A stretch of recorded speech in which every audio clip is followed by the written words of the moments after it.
All right. Hello, everyone, and welcome to my presentation. I'm Ned Bellavance, and thank you for attending Hashi Talks. It would appear that I've been slotted into the dinner time block for Hashi Talks, which is a bit on the nose, as I'm sure you'll see soon for reasons. But you know what? I'll take it. Originally, I thought I was the very last presentation. I was like, are they trying to hide me? But no, I was the last presentation of a block. So that's fine. I'm down with that. Anyway, usually my talks are about some deep technical topic in the world of like Vault or Terraform or something equally nerdy. Like last year, I presented at Hashi Talks about auto-scaling boundary with worker nodes. And at HashiConf last year, I talked about using Python to validate Vault policies. And in case you couldn't tell from the title of this talk, this is not a technical deep dive, unless we're talking about technical death metal, in which case, we could do that. We got time. But if there's two things that I absolutely loved as a kid, it was computers and Weird Al Yankovic. And maybe that's an apt metaphor for my personality. I've always been like a 50-50 mix of extrovert and introvert. Honestly, I can be equally comfortable sitting in a corner for hours writing code or standing on a stage screaming into a rubber chicken. I like logic and process. I also like humor and chaos. Those are traits that I brought forward with me on my career journey. And it helped me in my time working help desk, consulting on the cloud, and now creating educational content for technical people like yourself. But I'm kind of getting ahead of myself here. So, first, we have to talk about the rubber chickens and the altar of doom. I've always been a misfit of sorts. And one of the places that I found like minded people who accepted me was in the heavy metal and hardcore scenes. These communities are filled to the brim with people who feel left out or rejected or just kind of a bad fit for normal society. At their best, they're also welcoming to newcomers. They're fiercely protective of each other and supportive to those who are in need. These There's countless songs that talk about found family and the importance of the scene and the community. The band H2O, it's a hardcore band, they have a song called The 5 Year Plan, and it has a lyric that goes, "My friends look out for me like family." And I have to say it that way because that's how they sing it. And if you've ever been to one of their shows, the whole crowd screams along. And it's really hard to describe the experience that you have of belonging and shared community with everyone there. Now, I'm not going to say that it's all rainbows and unicorns, or maybe graves and skeletons would be more apt. But when you're a teenager looking for somewhere to belong, you could do a lot worse. That community thing is important, so don't forget about that. On the other hand, hardcore and metal people can take themselves like a little too seriously. Like really, look at those gauntlets. Look at the spikes on those gauntlets. Maybe he knows it's funny. I really can't tell, but how could you not laugh like at least a little? And personally, I'm not one to take myself all that seriously, in case you hadn't already noticed. So it was on a sunny day in mid April of 1995 that me and my best friend Evan hatched the idea for a parody death metal band. We would take our shared love of Weird Al.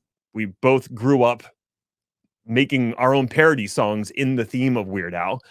Morbid Angel and bands like it. Morbid Angel is a death metal band for those who are not familiar. And Gallagher. Yes, the watermelon guy. But like before he got all weird, this was way before that. And we would mash them all together into a band that we would call Morbid Entree. Our original 3-song demo was entitled The Ruptured Colon EP, and it had such bangers as Pluckin' the Chicken, Sandwich of Death, and Plastic Aluminum Cadaver.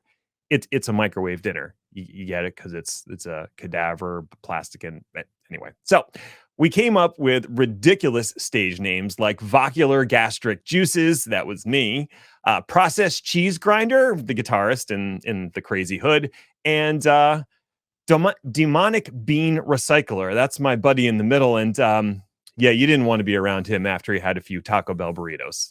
Trust me on that.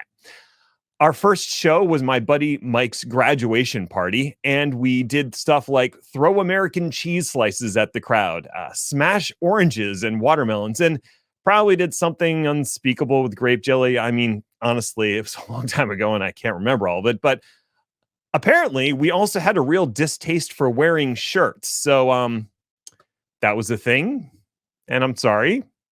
Although the band only stayed together for a few years, during that time we released another EP, two full lengths, and played a ton of local shows and marketed ourselves out to the burgeoning tape trading scene.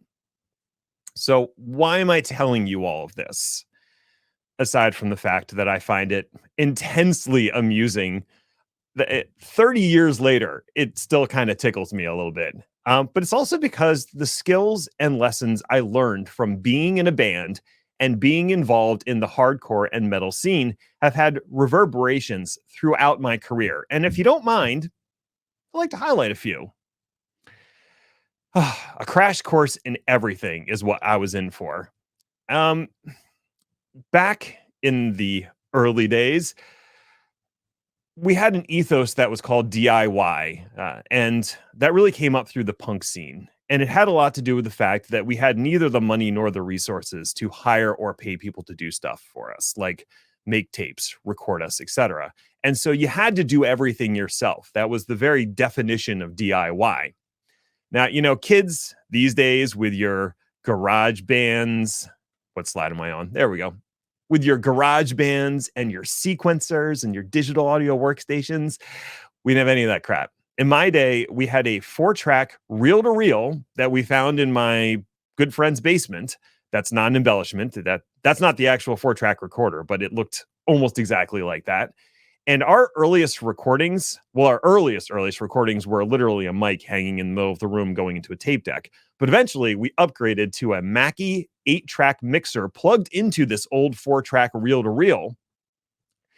And eventually we mixed it down to a tape of some kind.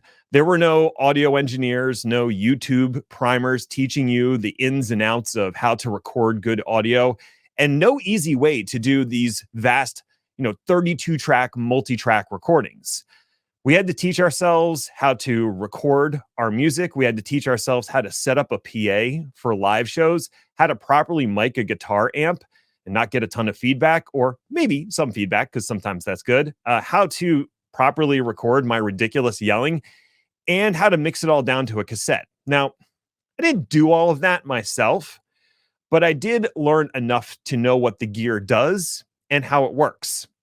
Years later, when I became a semi-professional podcaster, that audio know-how paid dividends. Not only was I able to properly set up the audio gear in the studio, but I also understood some of the basics of recording and producing. I was no stranger to editing audio, and I'm proud to say that even my very early podcasting efforts, they sound pretty good. I used panning and stereo sound to separate out the guests and create sort of a headspace. I was able to do things like remove background noise, use a de-esser for speech, and even filter out plosives. And if you don't know what a plosive is, that's okay. Don't worry about it. I only do because of the time I spent in recording studios as a youth learning about all this stuff. In addition to helping with the recording process, I was also helping out with Morbid Entree's merch and marketing. And I also got involved with several other bands in terms of merch and marketing. I helped design a website for a ska band in the year 2000, which sadly I cannot find that website. I've tried. But I do have a copy of the band that I was in. And this is a website that I designed in 2001 using Dreamweaver and dynamic HTML. Now, listen, this was 2001. And just because I learned Dreamweaver and HTML, it didn't mean I was actually great at any of it, but Again, this is 2001, so the web looked a little bit different back then. It was, well, honestly, it was a whole lot uglier. I helped to create CD and tape jewel case layouts. And in the process, I forced myself to learn Photoshop and basic graphic design. As someone who now has to create video thumbnails, architecture diagrams for my consulting practice, and PowerPoint presentations like this on a regular basis, having those skills in my back pocket has been indispensable. And that's particularly true as I've taken on the role of a plural site author, something I started doing well, about 7 years ago now. Geez. All I have in my plural site courses are my visuals and my voice to help guide folks through technical topics. The combination of some basic graphic design and combined with some audio production chops has really helped my courses communicate effectively. And I have to say, much like IT ops, the best audio and visual production is the kind that you don't notice. It fades into the background and you can just focus on the thing, whether it's music or learning about Terraform. In addition to all of that, the shows we played, they don't just come to you. No one calls you and is like, hey, I hear you got a band. Would you like to come play at this venue?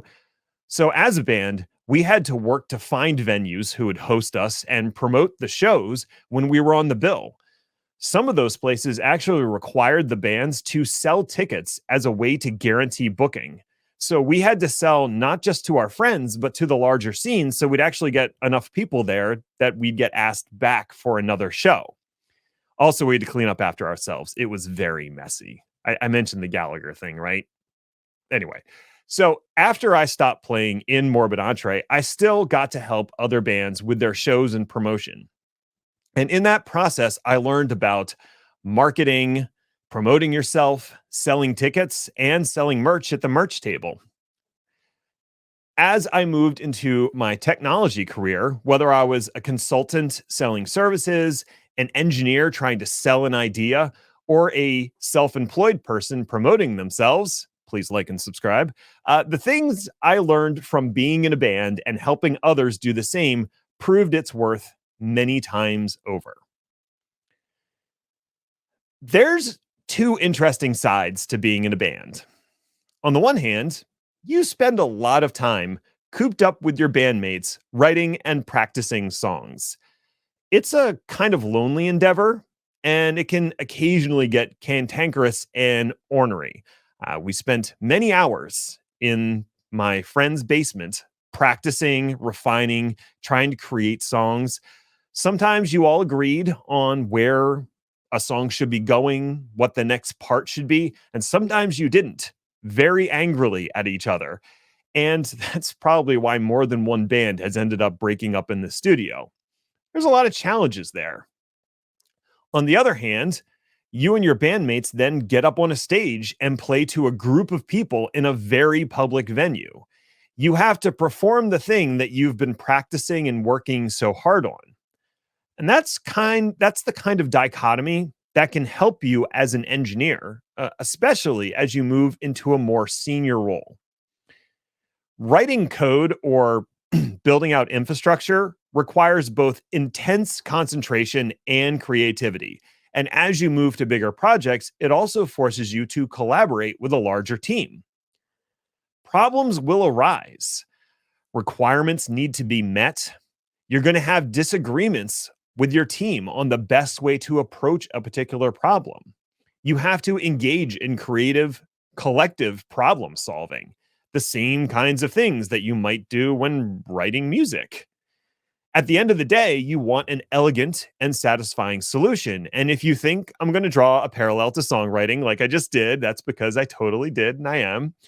Writing a song is a deeply creative and often collaborative process.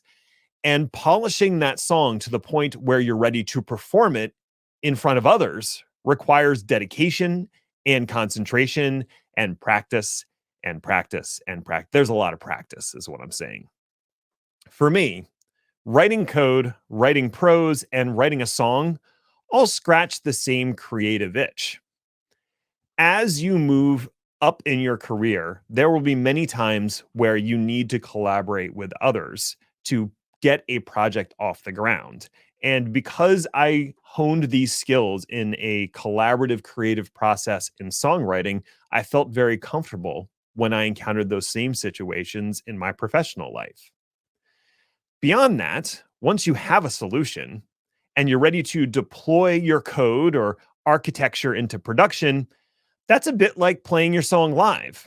It's going to be chaotic and unpredictable. And no matter how much you planned and prepared, things are still going to go awry. You have to roll with the punches, find creative solutions on the spot, and manage the expectations of the audience. There was one time where my guitarist, Evan, his amp, it just stopped working. We didn't know why, in the middle of a song, of course. And so I had to entertain and keep the crowd engaged for a few minutes while he did some troubleshooting. Determined that his amp unfortunately had died, and we had to borrow an amp from another band to finish our set.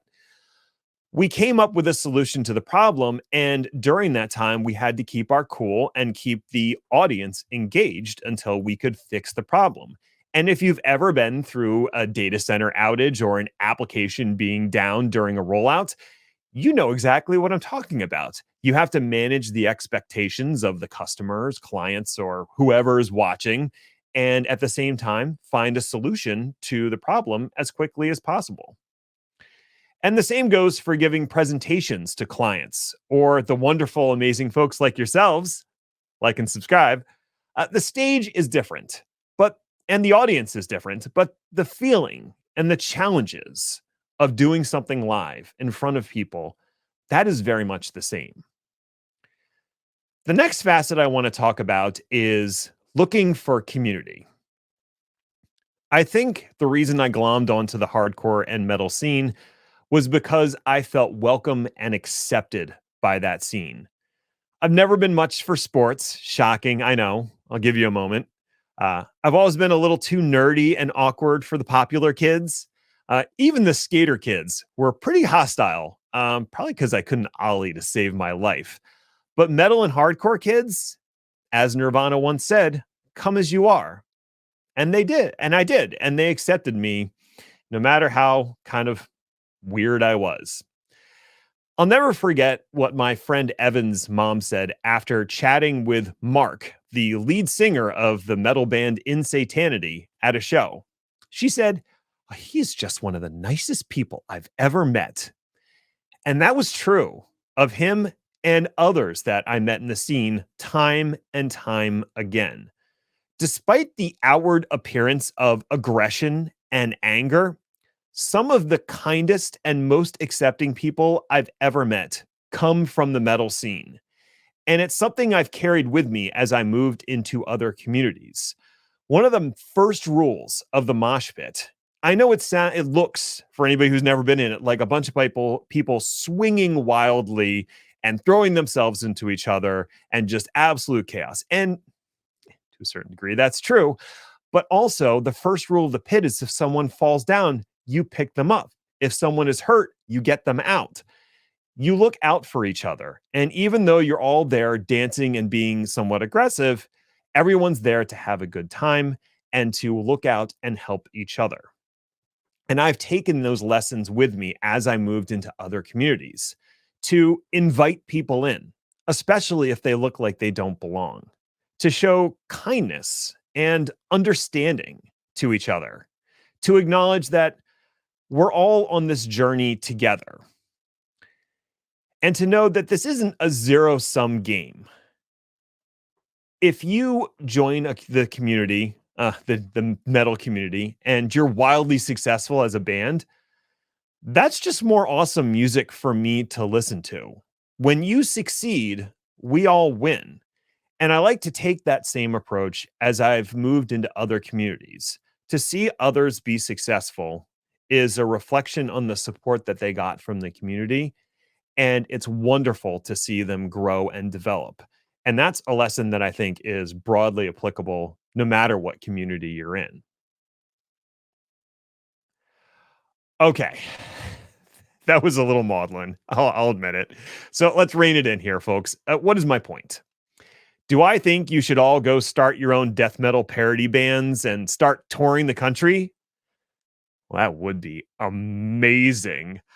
But no, no. The broader lesson I want to draw from all of this gets back to the title of my talk.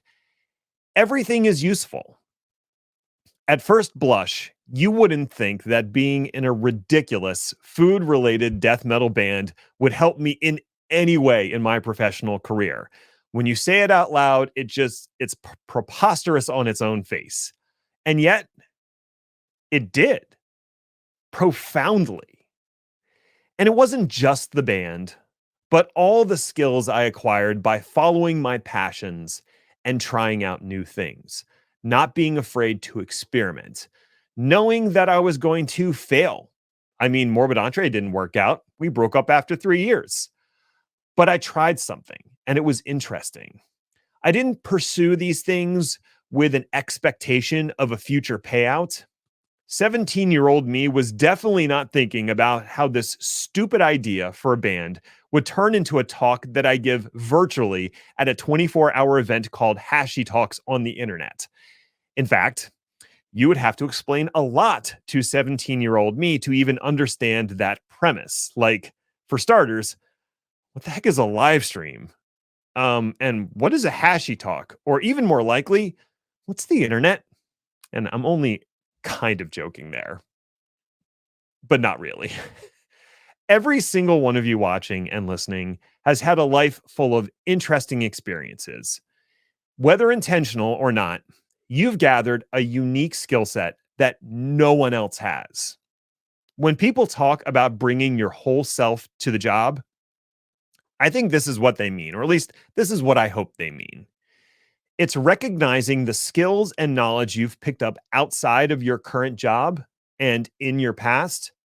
You can take those things and apply them to the challenges that you face today and tomorrow. Maybe you were a finalist in a national spelling bee, or let's say you have a fine arts degree in ceramics. My friend Chrissy does, and she doesn't work in ceramics, to tell you that much. Or you spent all of college deeply immersed in the game of snooker. I'm sure that would help in some way. I've been running a podcast called Day 2 Cloud for over 4 years now, which when I say it out loud is, wow, it has been that long. Anyway, in that time, I have met a wide variety of folks from non-traditional backgrounds that have landed in tech. One of them was a former Marine who then became a chef and then somehow dropped into the world of technology. And some of you know exactly who I'm talking about. Hi, Tim.